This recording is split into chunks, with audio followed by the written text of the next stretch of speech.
I want this choir to sing this song at my funeral. What the Golf is a quirky little party game that is sure to make you a true legend of the links. This game makes absolutely no sense, and that's where it gets all of its adorable charm. It first released in September 2019, but chipped its way onto the Switch's putting green in May of 2020. What the Golf is a wacky adventure full of twists and turns and has a lot of replayability and value to me. From the get-go, I was in love with What the Golf, and I'm so excited I get to review it for you. And after checking out this game for the week, I have some things I want to say about it. I go by Capture Reviews, and these are my thoughts on What the Golf. And since this game does have some surprises to it, I feel I should say that there are some spoilers ahead. In What the Golf, your journey begins as a lonely golf ball trying to make it to a flagpole. Alright, I've got nothing else to do here, so let's see.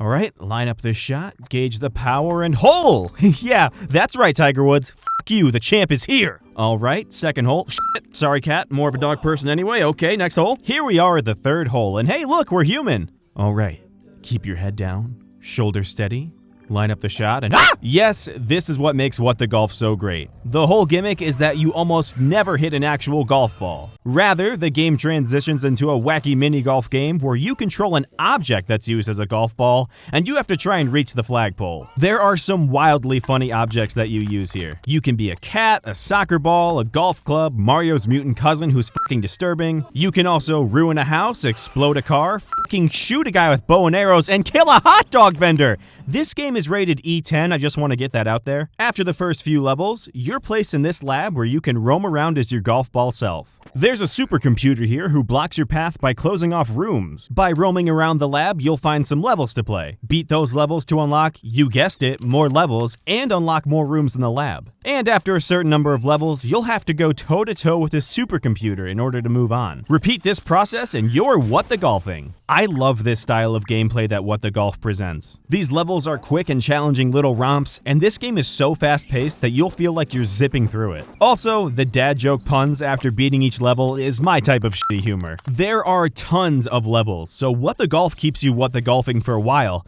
and for only $20 on the eShop, it's a decent deal. Each course has 3 different versions of itself too, so trying to beat all 3 iterations of a level adds to this game's replayability. There's the standard mode, where your goal is to get your object from point A to point B, par mode, where you try and hit the flagpole within a certain number of shots, and crown mode, which is a random challenge that honestly has nothing to do with golf whatsoever and is kind of hard to explain. Like little kitty here had to beat this Godzilla frog-looking motherfucker and then boom! There's a crown! Technically, there is a 4th game mode that sometimes replaces the par mode. In lieu of the par mode, some levels have this challenge mode that's very similar to the crown challenges in the game. But because not every level has this mode, I thought I would bring it up just as a little side note. There's also the impossible challenge, which is insanely difficult and requires a lot of patience. I tried for about 10 minutes and got too mad to continue. That pretty much sums up the gameplay of What the Golf. It's all about beating levels to unlock more levels to eventually fight the computer and then repeating that process. I wish there was just the tiniest bit more to do, but at the same time, I can't really pinpoint what I'd want added,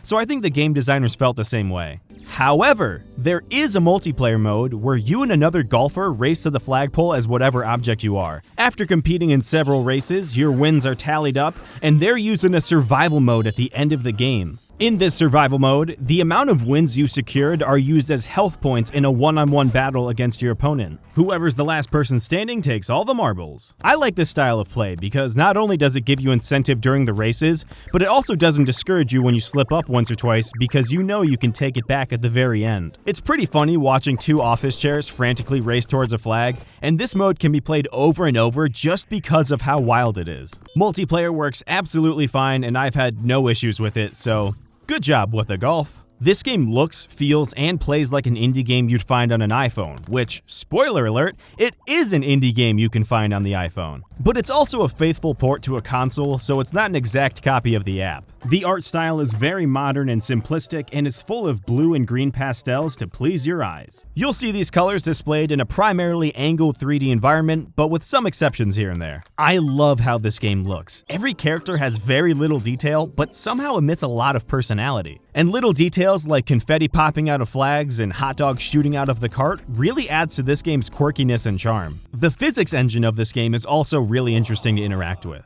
Figuring out how a mosh pit of golf clubs would roll or how to fling a house over a canyon is just pure joy for me. And watching the golfers, hot dog vendors, and little punk-ass soccer-playing motherfuckers get ragdolled off the side of a cliff is very satisfying. While What the Golfing, you'll occasionally hear some very quiet music.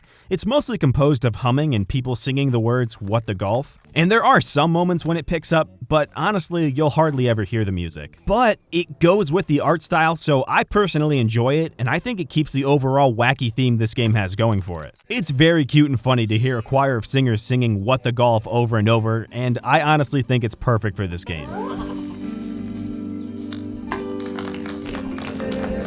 And that pretty much wraps up What the Golf. It's a very simple game that is very addicting to play.